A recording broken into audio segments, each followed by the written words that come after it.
Hi everyone, I hope you are doing well. Today I'm going to show you how we can download YouTube video in 2026 for free. If you found this video helpful, don't forget to like the video, leave a comment and subscribe.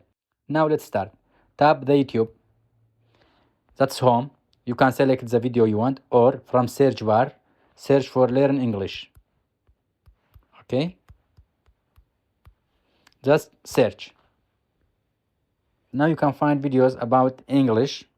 For example, I want download which video. Let me check. For example, I download this video. Just tap the three dots, then download video. You can click view to see the downloading, or also you can from the profile click it. Here we have downloads. Click downloads. You see the video is started downloading. Now after download, the video is remaining on your YouTube app. You can play it. Now let's go offline. Good. Just tap the video and play it. Start. About an hour ago and it hasn't stopped.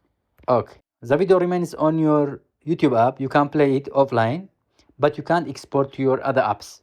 That's all. Have a nice time.